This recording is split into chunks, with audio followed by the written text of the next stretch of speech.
Welcome to the Fuel, Move, Recover podcast. This show is a complement to the content found at advancingathletics.com. We welcome you into the FMR family, but remember the topics we discuss are not clinical recommendations or medical advice.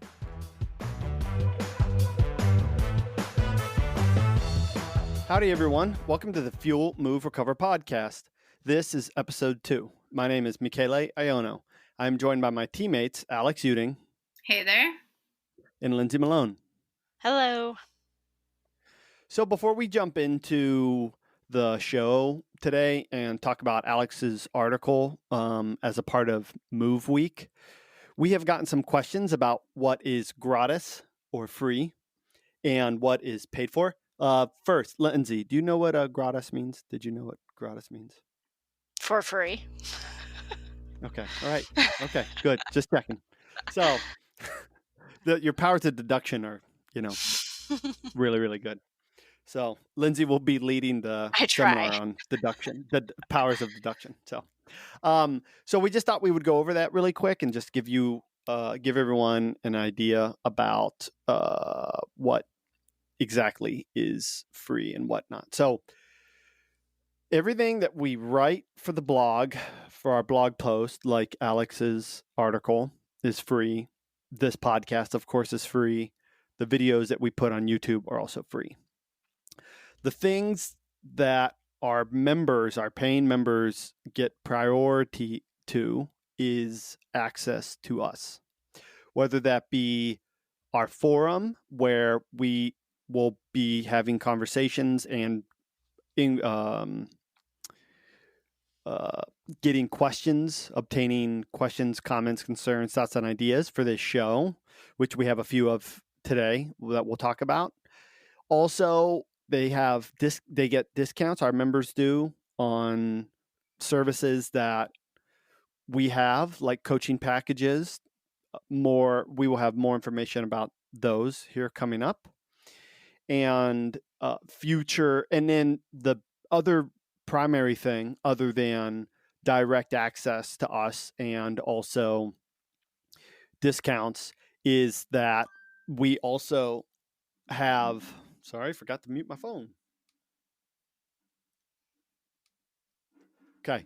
So not only is there access to us for our members, but then also depending on the tier that you purchase, the plan that you purchase, the one will go towards helping us fund our live in-person seminars for first responders that will be entirely free for them, for the attendees, for the first responders that attend. It's really important to us to serve the first responders that do so much for us. And the least that we can do is to provide them with this high-level, clinically relevant information. So the other thing is that what a membership would get you is our other plan allows people to attend our webinars. So you really get that next level of individualized attention for whatever you need. And then finally, those folks, what they get to do as well is to shout out a worthwhile department or charity, which you will hear at the end of this show and heard at the end of last show. And we also promote those on our website as well. So, Alex, anything else that you can think of that I didn't mention? No, I think that was a great summary. And of course, if anything isn't clear, just reach out to us and we'll try to make it easier to understand. Yeah. Lindsay, any topics or any comments on that? No, I think you did a good job.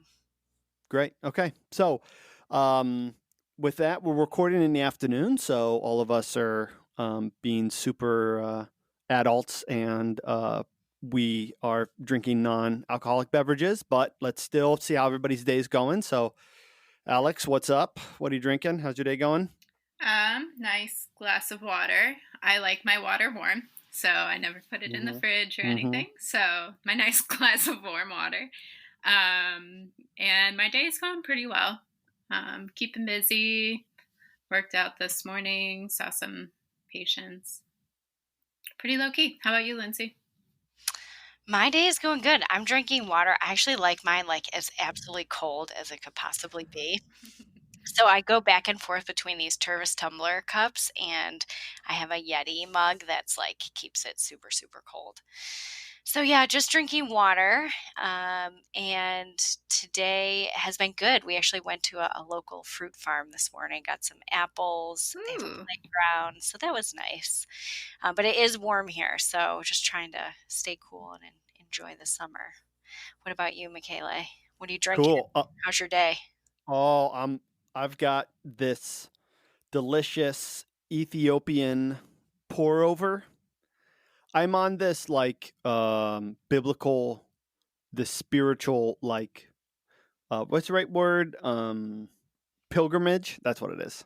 I was gonna say crusade, but that's a lot more violent. So I'm on this pilgrimage to find Alex and I found this coffee from Tandem Roastery in Portland, Maine, and they had this single origin Ethiopian coffee that actually tastes like blueberries, not like the flavored stuff, like actual the beans Yeah. taste like blueberries.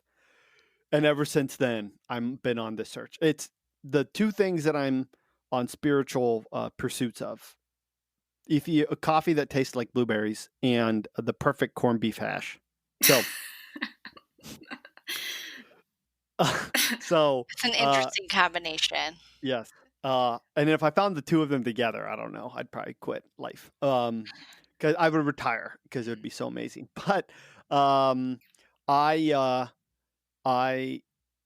am so I got this coffee. I found there's a roastery that just opened up called Sugar Fuse in downtown Dover, and it's super yummy. And I got a large pour over. So enjoying that, and day is going good. Got my run in, and we had like big storms here last night, so I cleaned up some loose limbs and stuff like that. I like to balance my like creative work with doing like some physical stuff. It's like a good balance with that. Yeah, I think everyone got bad storms last night. We didn't get it too bad, but Kent locally, I guess, got it really bad. Yeah, well, did you see what happened to the Sandusky State Theater? That's what I'm thinking of. Yes, where the like roof blew off. Yeah, Yeah. crazy. That's crazy. Wow. Yeah, it's super crazy. Yeah, of a brick building too, so it got totally ripped off. Yeah, it was really wild. Okay, I will cut this part out because I got kind of distracted, or maybe I won't. Maybe I'll just leave it in. It's kind of cute. Okay, so the fact that it's light outside is totally throwing me off. So maybe me getting more stimulants was not what I needed, but we'll persevere. So okay, oh, that's right. So we have an update on the either versus neither usage. So apparently, allegedly, either versus neither was supposed to be just used for two people or two things. It was in Old English, and I can't even pronounce the way that they used to be. It was like it was supposed to be used with each of two or none of two. So we have evidence, though, from the Merry Wives of Windsor from Shakespeare in 1597. They were the original housewives. Yeah, exactly.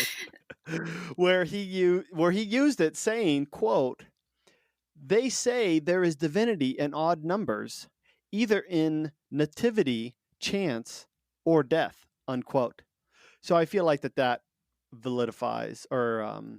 Yeah, validates. Yeah, that's another word to say that. That's another way to say that. Yeah, I really don't need stimulants anymore for this. Maybe I should go get beer. But yeah, so I'm going to continue to use either for more than one for the three of us. That sounds great. I'm sold. Yeah. Yeah. Okay, good. Once I'm you said glad. Shakespeare, I blacked out. So Yeah, yeah. Okay, so with the issue at hand, Alex, you want to give us a summary of what you wrote about for the week? Sure. So this week, we wrote an article kind of discussing the idea of stiffness. And I think it's this topic that's really interesting in the world of kind of health and wellness because so many of us report, this idea of we've had a long day and we can feel this tight, people will say tightness. I think there's a lot of interchangeable words that get used, and maybe we'll address some of that, like tightness, or they don't feel flexible, or they feel stiff. And so we wanted to talk about different reasons why that could happen, because it's not always this thing where the answer is to stretch. I think that's the common thing people noted do. But that's why you have those people that say they stretch all the time, they do yoga, they do all these things, yet they don't feel any better. So there can be different reasons we develop stiffness. And I like to refer to stiffness more as a symptom and like a sensation that we feel, because stiffness doesn't have to be good and it doesn't have to be bad. It's just something that we are interpreting about our body. And so you can get stiffness after a really hard workout, or if you've done an activity that maybe you hadn't done in a while, like gardening, you've bent over all day, you feel it in the back of your legs afterwards. And so that muscle soreness can cause stiffness. Sometimes we can have a limitation in our range of motion. And I think a lot of times this is a less likely cause. So we'll see people with full mobility who in range of motion who report that they feel stiff, but really, they're not lacking any motion. And then we'll have people that maybe aren't quite as flexible and they don't feel stiffness at all. So limitations in range of motion a lot of times can come from maybe a surgery or a trauma of some sort. Sometimes we can develop it like a contracture. A contracture would be an idea of truly there is something that's stopping you from getting your motion. Disease states, sometimes certain diseases, like you can have something called dystonia, where again, you actually have a reason that you're not getting your motion. Medications and infections can cause stiffness or limitations in motion after.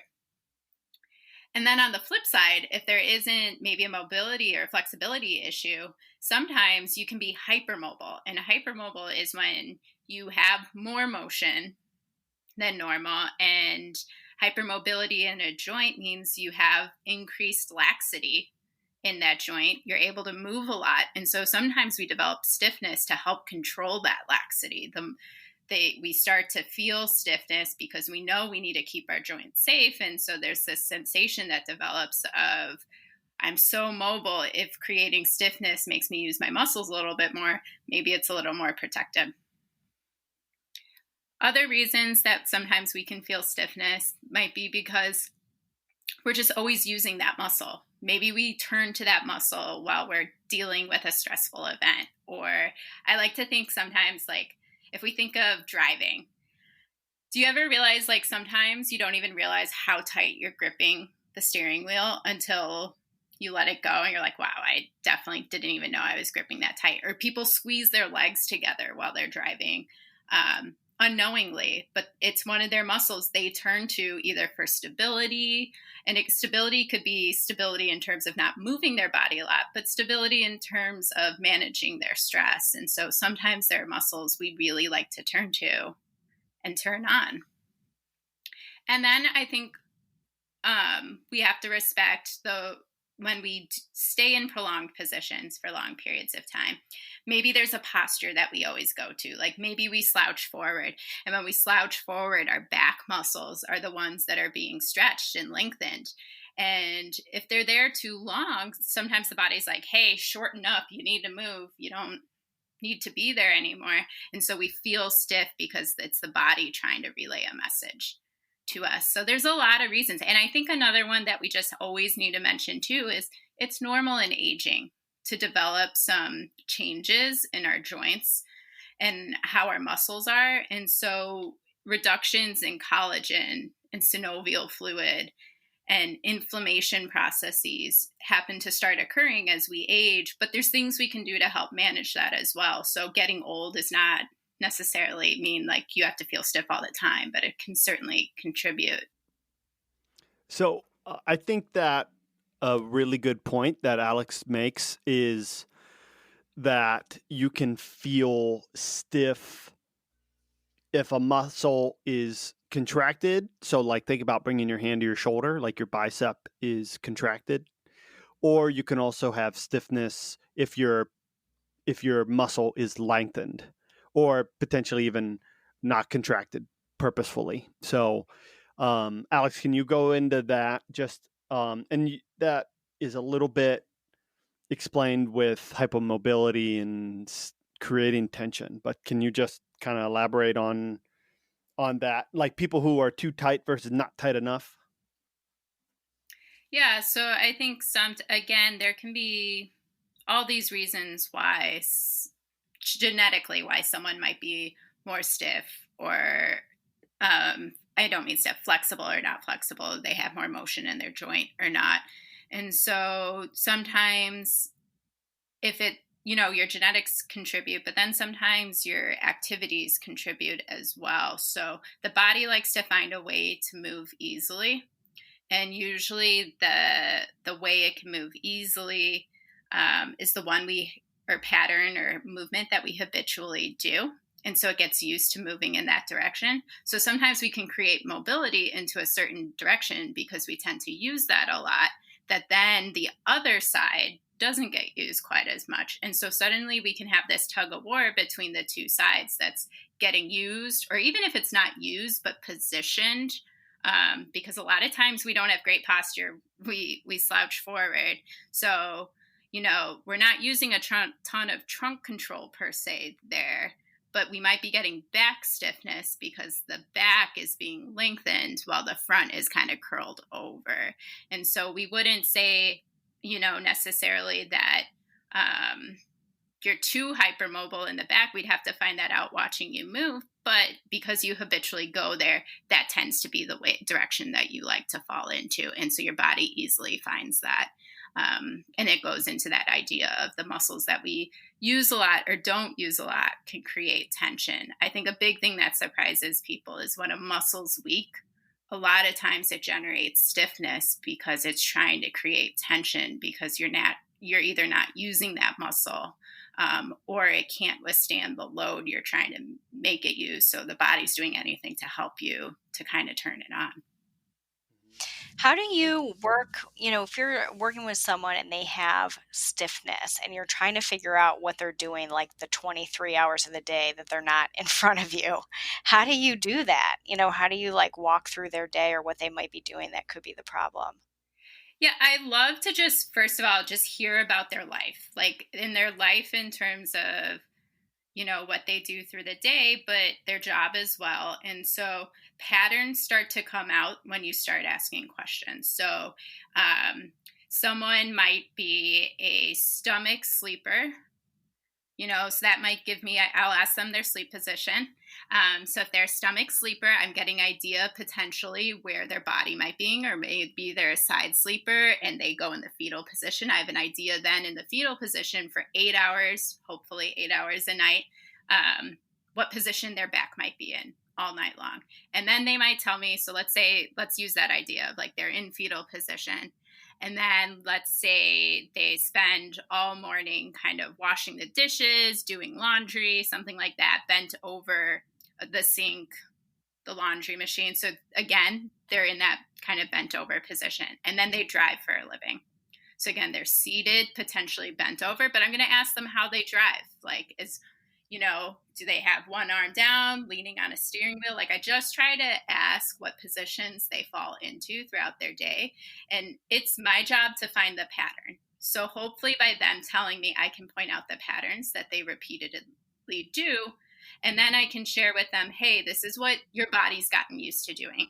Maybe it's getting sensitive to this because the body loves to move, and we were made to move in a lot of different directions, not just the ones that we tend to fall into in life. And so once we find the pattern that they always tend to go into, I want to introduce different ones to see to make the body less sensitive, to say, hey, I don't have to keep moving this way. There's a variety of other strategies I can use. There's a variety of other muscles I can use. And then hopefully you start to balance that point out where you're not continuously using or underusing the same things. And like Lindsay,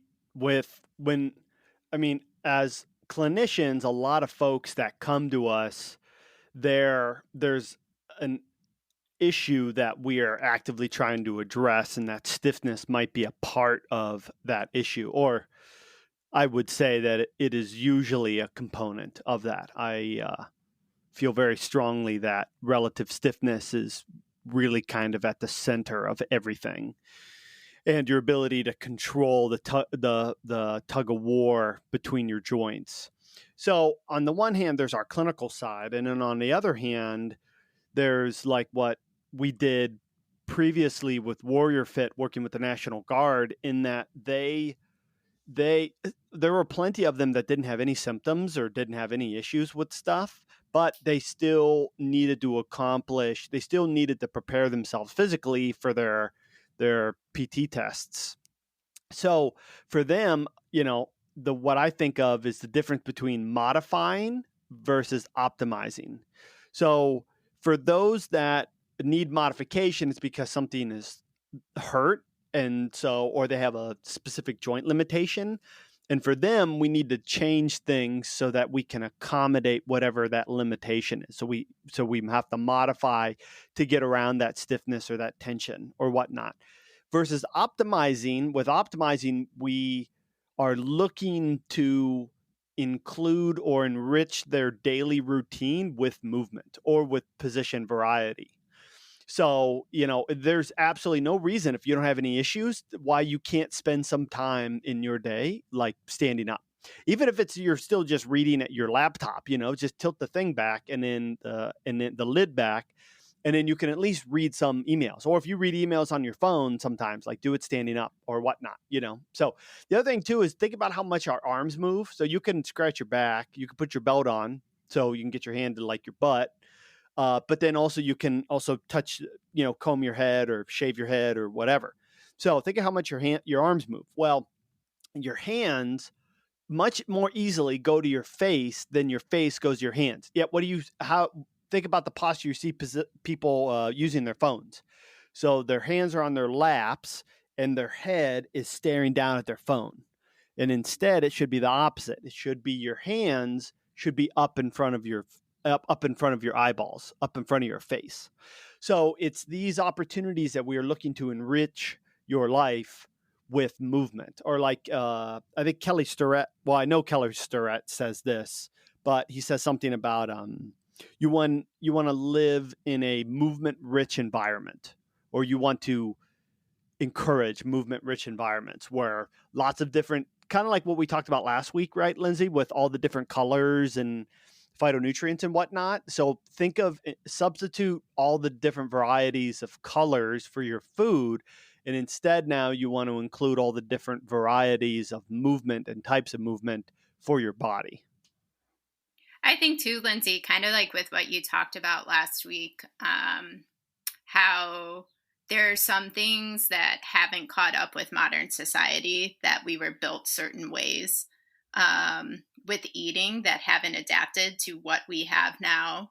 I think it's very similar with movement. We were so much more active historically than we are now. Just the demands of what we have to do to survive have changed in some ways. And so our body that was programmed to move a lot of different ways, to run, to, find food, to hunt, gather, all that has changed. It looks different.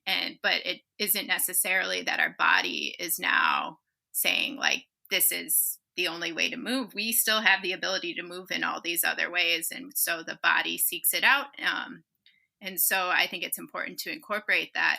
And I think too, sometimes fear around movement plays a big role as well.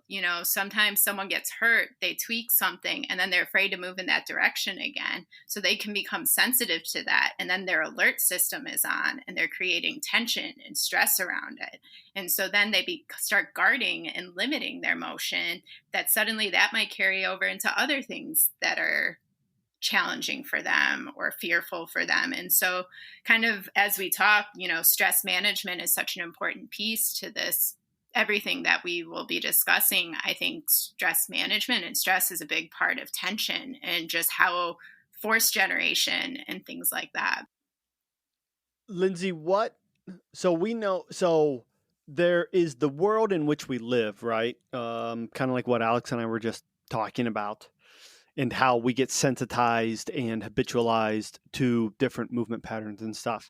But let's talk about like physiological, like tissue quality and stuff like that. So Lindsay, why don't you tell us a little bit? Can you comment at all about the frequency of like how often people are hydrated, or how often you see clients that are adequately hydrated or inadequately hydrated, or like whatnot? I would say like probably half the time or more when I ask someone like, about their drinking habits in terms of like water, or I like to say like caffeine free unsweetened fluids, because I'm not a fan of artificial sweeteners, or so thinking about that, I would say more than half the time people aren't meeting even like the minimum guidelines, right?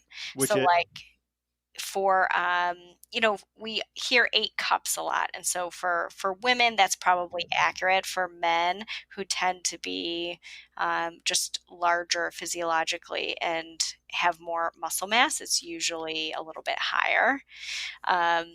But yeah, most people aren't meeting that, and they think grabbing a electrolyte, like a Gatorade or something like that, Gatorade, is yeah. how they're staying hydrated. But so much caffeine and sugar and things that can have the opposite effect. Yeah, so I think that is a really good point, that before we get to anything else, the fact that you can improve how stiff you are, or make a positive change, I should say, in the actual tissue quality, just by doing something as simple as drinking water, you know. So you guys are doing a really good job drinking your water, and I'm drinking my caffeinated beverage today. It's all So about balance, right? yeah. Oh yeah, because I am just a poster boy of balance. So that's, The other thing that's really interesting that I was just reading about this week, and I honestly like didn't know that much about this, but uh, one of the main amino acids in your collagen is glycine, and so amino acids are just building blocks of protein. So glycine is the one that is one of the higher, top 3 in your collagen. And since we eat a lot of muscle meat, like think about a whole animal, most people aren't eating the whole thing, right? We're eating like boneless, skinless chicken breasts and lean beef and these things. And so the glycine is actually in the connective tissues of the animals. And one of the highest sources that we can eat, would be if we made like a broth, let's say with bones. And I'm sure you guys have heard of bone broth, but even gelatin's like one of the highest sources of glycine. And there have been studies that show, along with like a movement program, reducing symptoms of arthritis, stiffness, and like different subsets of the population. But it's really interesting because we've sort of been trained that like lean meat is the very best thing that you can eat, when really every part of the animal has a purpose. And so gelatin, who would have thought, is like one of the better things you can include.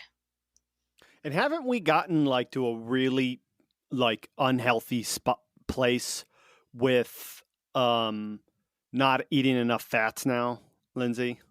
Yeah, I mean, you need fats for so many different things, just like transporting vitamins. Your brain is primarily fat. Your skin, just normal like health of your skin, plus inflammation. Needing these omega 3s. There is such a push for low fat, and actually, kind of interesting. So, my background, I worked at the Cleveland Clinic for a long time, and sort of like depending on what building you're in, there's different, people Hmm, are in different camps. Like really? you're in the heart and vascular center, like people are more low fat. I was in functional medicine and we were, all about healthy fats. But yeah, I think fat was really vilified and people remember that. So it's going to take a while to come back. Yeah. And as you mentioned with like inflammation, I think that's a really important part in people and how people feel and how they move.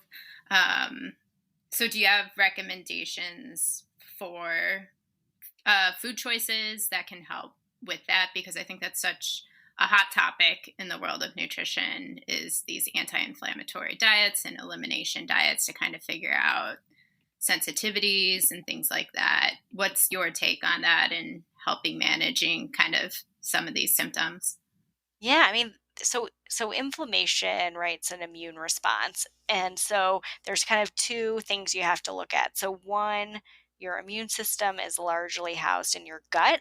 So you really want to take care of your gut health to make sure your immune system isn't overreacting to, all this stimuli that would otherwise be normal. I mentioned gelatin and glycine, and actually, those are also good for the lining of your gut, making sure that stays nice and healthy so your immune system isn't reacting to everything. Everything is sort of staying within your digestive tract, getting digested and absorbed so you can use it when you need it.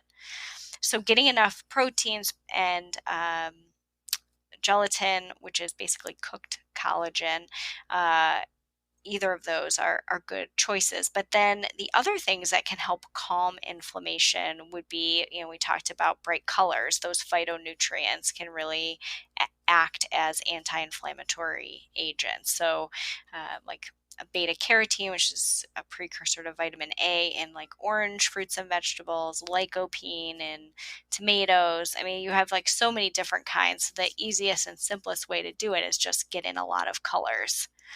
And then the omega 3s are really good as well. So I think we talked about this a little bit in the last episode, but wild fatty fish, great sources of omega 3s. Any animal that eats green plants, so cows that eat grass, fish that eat algae, even chickens that are free to roam and kind of eat grass and bugs and all sorts of things are higher in omega 3s.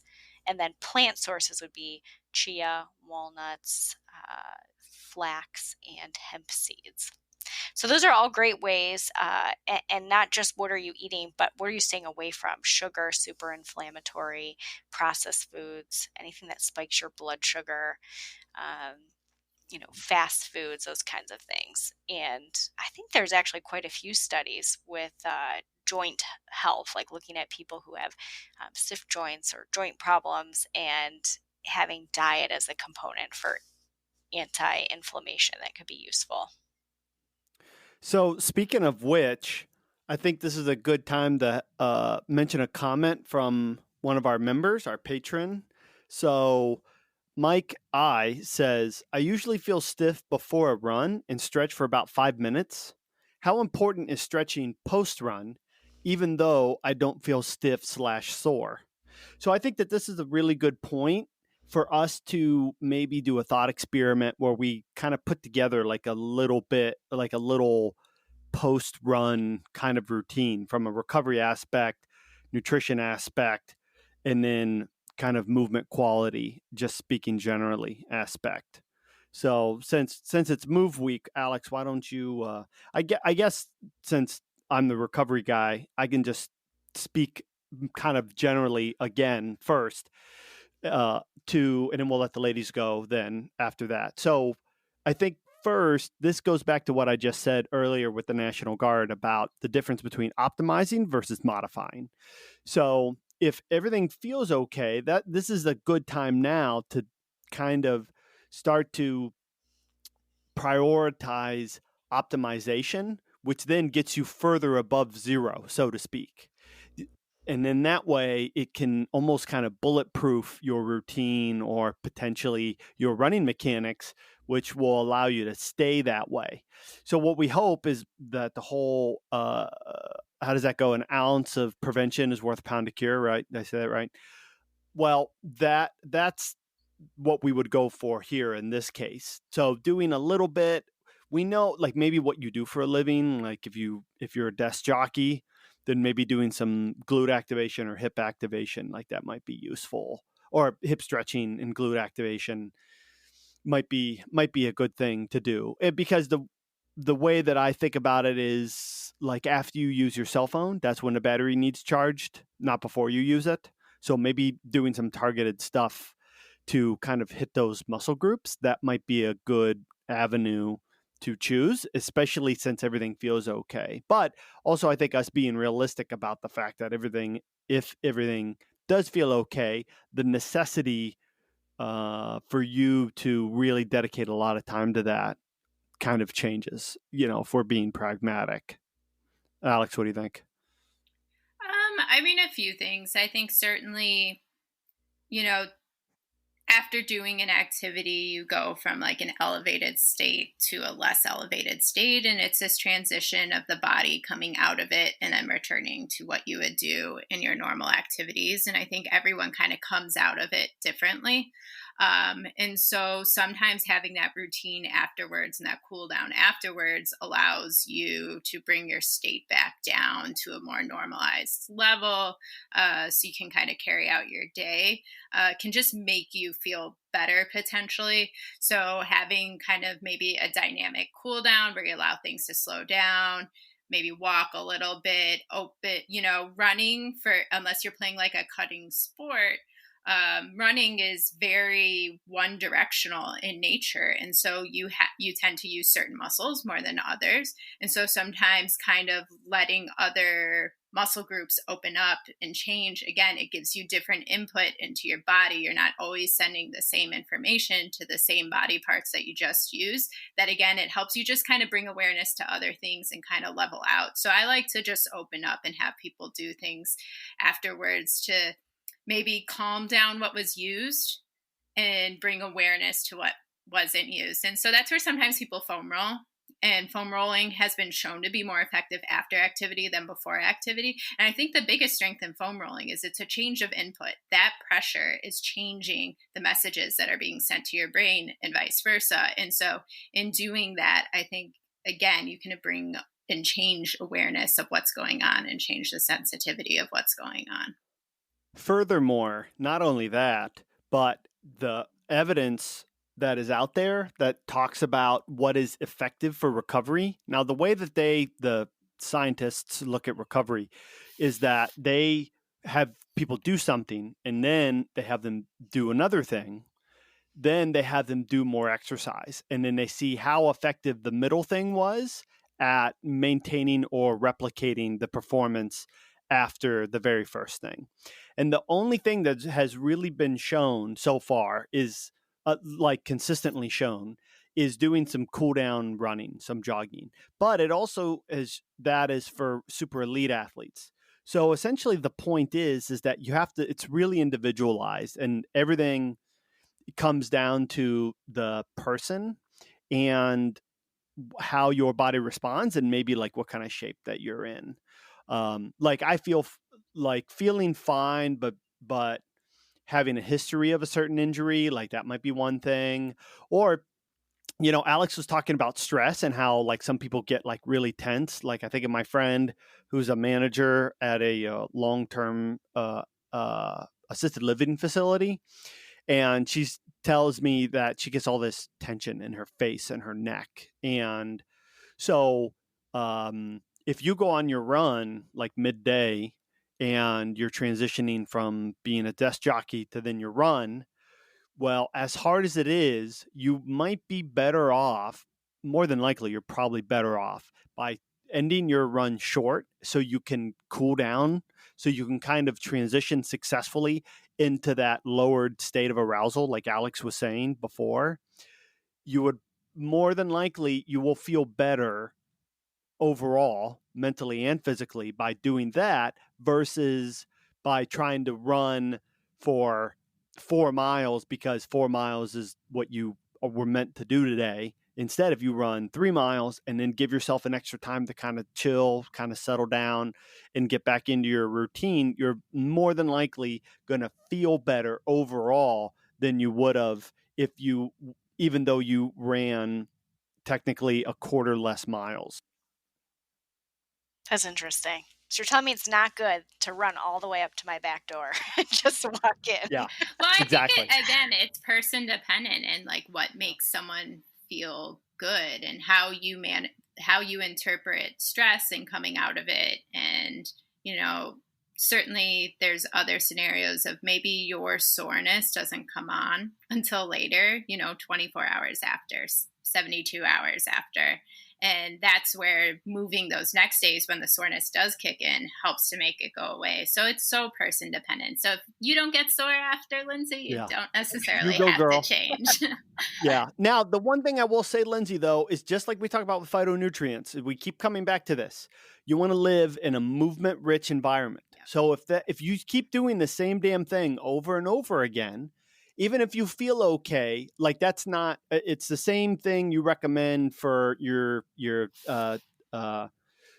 dietetic clients, or I think I said that wrong. You're that you talk about with nutrition. With your peeps. Yeah, with your peeps. Yeah, we'll just call them your peeps. So it's the same thing you talk about with them, right? Is that the whole optimizing versus modifying thing. So just trying to include some different stuff can be powerful, even if you do feel okay. Yeah, and I think it's interesting too, I think we all are, sort of creatures of habit. If you get used to one type of workout and you think like, hey, I'm doing really well here, and then you try something totally different and you feel almost like you're out of shape because it's just totally different.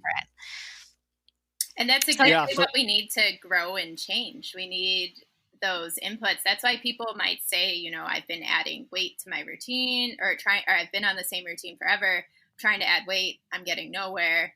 My answer is usually like, well, you've been on the same routine for several weeks now, and it's 4 to 6 weeks to build strength. And after that, like, we need to change something up so you can continue to adapt.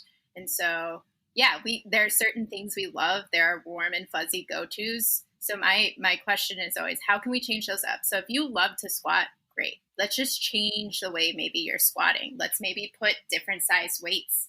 Like you're holding 2 different size kettlebells and you having to stay straight while you squat. Or let's change the width of your feet while you're squatting or where you're holding the weight. Let's change the inputs a little bit to force the body to have to change and adapt. For sure. So Lindsay, what do you think for Mike? Like, can you give some general recommendations for a run, like some go-tos? Yeah. So in terms of nutrition, probably the most important thing, I mean, we talked about an anti-inflammatory diet that's really more foundational, but for sort of in the moment, right after a run is when you can get the most bang for your buck, or any exercise for that matter, by getting some protein in about 30 minutes after, in that 30-minute window when you're done working out. And that will really help reduce soreness, help the muscles recover, because your muscles need the amino acids that are in the protein to rebuild, right? You've like broken them down during your workout, so they need to be repaired. There's some research that shows that the branched chain amino acids will help reduce soreness. There's quite a bit saying they'll help with recovery, but in terms of soreness, they do have the potential to reduce soreness as well. So there's a lot of different ways to do that. If you're not hungry, a protein shake or a Greek yogurt, something like really kind of smaller and easy to eat, is probably the best way to go. You could also do something like collagen or gelatin, which can be mixed into cold liquids. So most people think of a protein shake, they think of something like chalky and heavy. It doesn't necessarily have to be that way. I mean, collagen, literally you can mix it into something cold and clear and it remains that way. So protein within about 30 minutes. If you can't do 30 minutes, just do it as quick as you can.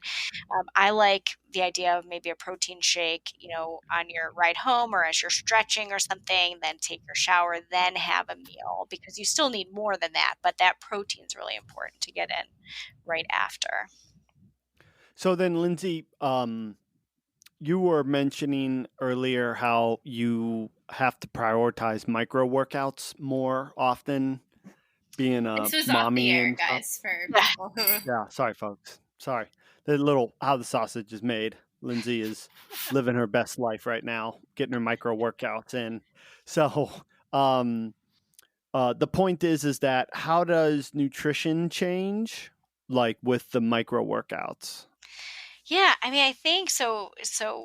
My idea of a micro workout, I'm sure there's some formal definition, but I'm thinking, something Mm-hmm. less than 10 minutes. You probably heard of like the New York Times 7-minute workout, or these just like short bursts. So I do like 5 or 10 minutes here or there. I have 3 small kids, so just trying to fit it all in. And with that, I don't think that getting, it would probably not be wise to do a protein shake after every single one of those workouts, but making sure then you have, a good 20 to 30 grams of protein, breakfast, lunch, and dinner, to make sure that you're spreading it out throughout the day. Uh, and I also think it's really good if you are an afternoon snacker, like maybe not out of hunger, but just because you're feeling tired or something. Those micro workouts, they boost your energy, but they also connect you with your body. Like a lot of people, they compartmentalize working out, right? Like it's the beginning of the day or it's the end of the day and it's done. But when you do it kind of throughout, I think it just brings you back to like sensations of, feeling hungry, feeling full. If you're carrying an extra like 5 or 10 pounds, you really feel it when you're like, doing jumping jacks or something like that. So it can, I think, be helpful if you have some maybe mindless snacking or eating and you want to sort of reconnect. I think that's such a good point. I think so often we get into whatever we're engaged in that we do lose certain connection points, and we have to be brought back to what we're feeling at a given time, or be mindful of what we are doing. And getting up from your chair and doing 10 squats takes less than 30 seconds. And so pinching your shoulder blades at your chair, if you can't get up and you just need to change the input, pinch your shoulder blades. And again, that gives us movement that turns on certain muscles that maybe have been in a lengthened state for a little bit of time, that are generating tension and you don't even realize it. Like, there's so many ways to incorporate small movements. And then when it connects with something like nutrition, I think that's such a good point, that sometimes we look for something to break that hyper focus. And eating's an easy one that we turn to, but movement absolutely can be one. And, if we think of all the times in a day where there's an activity we're really used to, like brushing our teeth, washing the dishes, to me, that's a great opportunity to do a movement you're very familiar with at the same time, and do both at the same time. So if you struggle getting squats in throughout the day, do 10 squats while you're washing your hair, 10 squats while you're brushing your teeth, 10 squats when you get up from the toilet. Suddenly that could potentially be 50, 60 squats in a day. And really, you're not dedicating that much more time to a task you're already doing. Yeah, from a mental skills standpoint, I think about that with not only the recovery aspect, but then also for myself personally. So I think the first thing is how Lindsay mentioned, you kind of hit your afternoon crash. Sometimes you're tired because you're bored, not because you're tired. So it's important to remember that, because I've experienced this, and plenty of other people I've worked with have told me this, and they say things like, I was so tired at the end of the day, but then I went to bed and I was up all night. I couldn't fall asleep. Sometimes there are very specific things that are preventing you from shutting your mind off, but also the difference between the mental energy that is your job and the mental challenge that is your job versus the physical fatigue that really comes with really deep sleep and tiredness that you kind of need to shut down. So I think that that's a really good point too, or that's something good to remember, is that sometimes you're tired, like, oh, I can't work out today. And oftentimes it's because you're drained mentally because you've been focusing for however long, versus that you literally are tired and you can't work and you can't work out because you've used up all your physical energy. And another thing too is that we don't want you to get married to routines, but having some in your holster can be really useful. And so for me personally, it's really beneficial to have routines that I can do. So when I was doing a push-up challenge before I went upstairs to make coffee, I did 10 push-ups. Then when I came back down, I always make my bed in the morning. When I come back down, I do 10 push-ups. Then I make my bed, I do 10 push-ups. Then I brush my teeth. Then I do 10 push-ups. Then I poop. Then I do 10 push-ups. Then I go get the paper. Then I do 10 push-ups, and there's my 50 right there. So that stuff. And then I start to create these, and I always have to floss before I poop, even not if I wash my hands. I always wash my hands. Even when I wash my hands, I still feel, and then also my hands are wet and it's hard for me to hold the floss. I don't know. It's a whole thing. So, and then I always like to do that before I shower. Anyways, so the whole point is that we want you to live in a movement-rich environment. Are you Okay, leading up? Are you teasing the poop show? Yeah, we are definitely going to have a poop show. The listeners missed the red beets poop conversation from a few weeks ago, so we're gonna have to revisit that. Everybody poops. I saw that on a book. That's true. So we have a book, I think, and it's called Everybody Poops. Yeah, there is 100% a book that is that. So, so here's another comment from Anthony P. And he left this on our forum, just like you can if you sign up for one of our plans. And he said, "This hits home for me. I am a sheriff deputy, and we thank you for your service, Anthony. And I'm very active throughout my day. I drive a lot and I walk a lot, so stiffness is often an issue for me. I get stressed over long drives and being overactive due to long hours and not enough sleep. I get really stiff in my back and my legs from sitting so long, and sometimes stretching is not the answer. I have a great program for eating and I hydrate very well. The items listed in this article, I will try to incorporate in my routine and see if it helps. Thank you for all the advice." So Alex, can you just kind of give an overview of, he says, I get really stiff in my back and my legs from sitting so long, and sometimes stretching is not the answer. Can you just kind of hit home again why sometimes stretching isn't the answer? Yeah, because sometimes, so if we take the example of sitting, the back essentially is like in an L, and the legs make an L shape, right? And sometimes we can be more bent over, we could be leaning back. And depending on the positioning, some muscles can rest in a long state. And a long state means they're lengthened. So if we're sitting, it's usually when we're hunched forward, the back muscles are the thing being lengthened. If we're leaning back and kind of our shoulders are resting behind our hips, potentially those back muscles are the ones that are turned on. So there can be positionally different reasons why that might be happening, or he's holding his tension in his back extensors as a possibility. So stretching a long muscle, a muscle that's already long, doesn't need to be stretched. It needs to be shortened and come back to a more neutral state. And then vice versa on the other side of like we said, everything has two sides. The long state wants to shorten, and probably that shortened group that's on the other side wants to be lengthened. And so it's providing that input. A lot of people say with their back pain, oh, I've got tight hip flexors because I sit all day. And a lot of times I think that tightness is because our hip flexors are weak and they get used to a shortened position. And when they're in a shortened position all the time, they're getting sensitive to it. We're interpreting some sensitivity to that. So we want to get them long, but you stretch and stretch and stretch and it doesn't feel any different.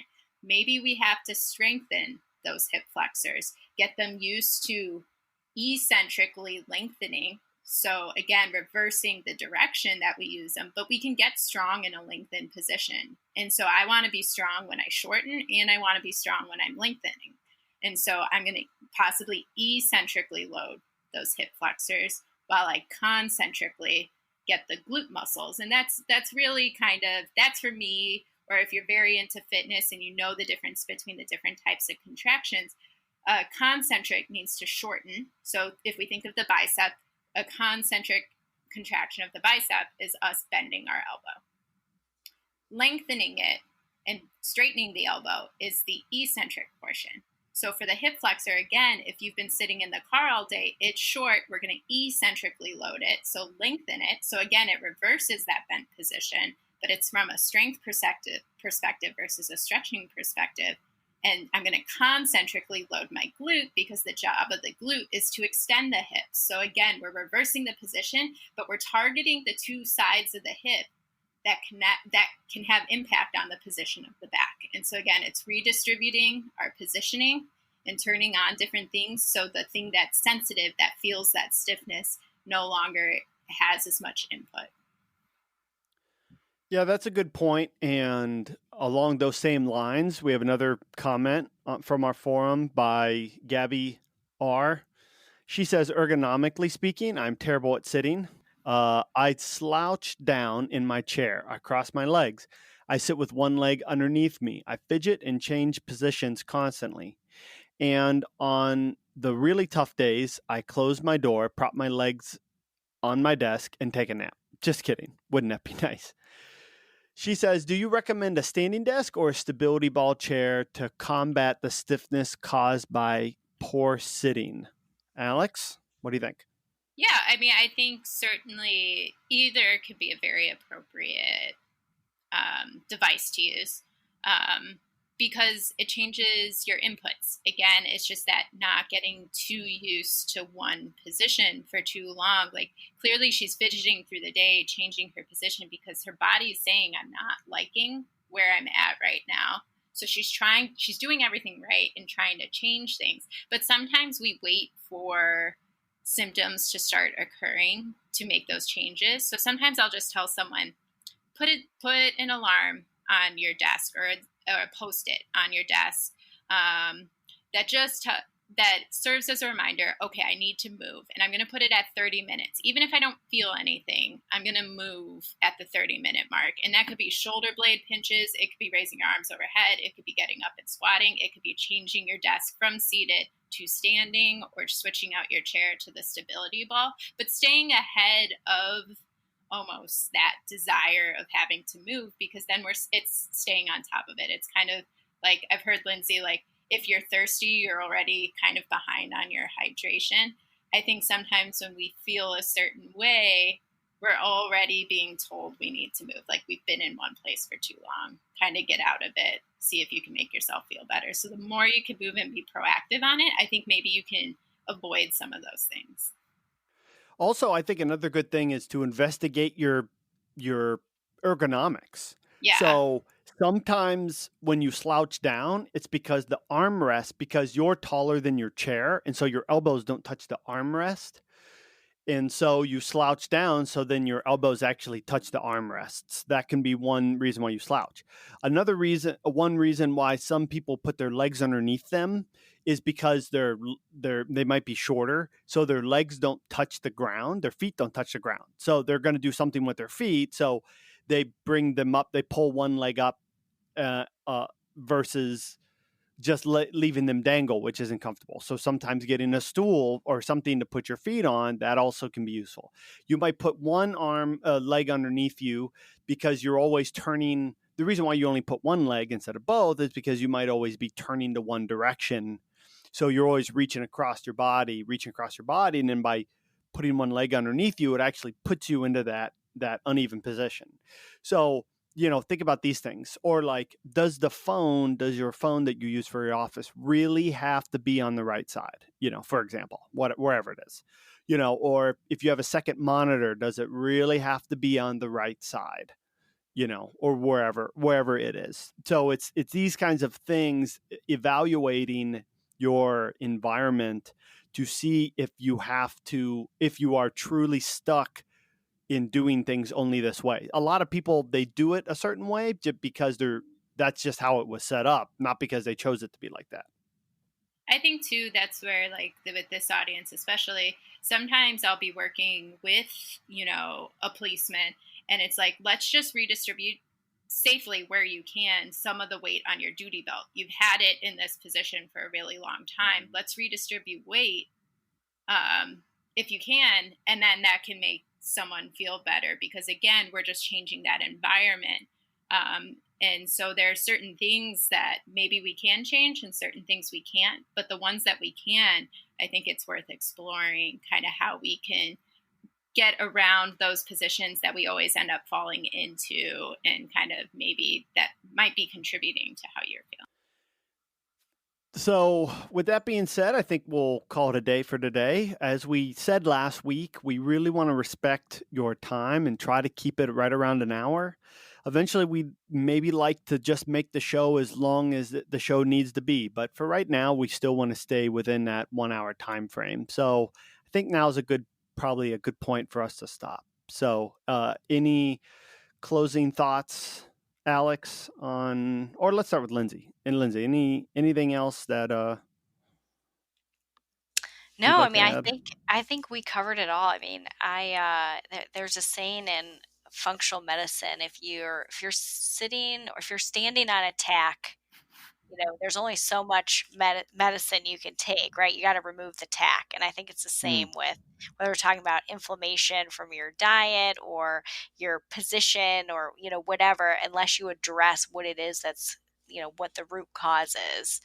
Everything else is just a Band-Aid until you get to that thing that you're doing that's causing the problem. So I think this discussion really hit on that. Alex? Yeah, I think move often, move in variety, find the tendencies that you have and see if you can lessen some of them. Get strong. Strength can only help. And move well. And that's what we're here for. See how you carry your tension. See if you can relax out of it as well. Remember how much we naturally create, and see if just changing what input we're giving our body helps you feel better. So with that, I want to again thank everybody for listening, and just remind you folks that everything that we do on Fuel, Move, Recover is entirely member funded. So not only by signing up will you have access to this team of clinical experts, but also you're going to be able to give back to your communities and first responders. And if you're one of the people that fly a flag with the thin blue line or the thin red line, this is the organization for you, because we're going to be matching our memberships or our patrons' memberships with entirely free educational seminars for first responders. So if you want to be a part of the solution, come join us. And lastly, even if you're not at a place financially to do that, that's fine. Just please rate and share and subscribe to our content. Again, the blog is free. Read, share it on social media, give us feedback. We're more than happy to answer your questions as best as we can. So with that being said, that's it for today. So don't forget to pay yourself, and goodbye for now. Goodbye. Bye.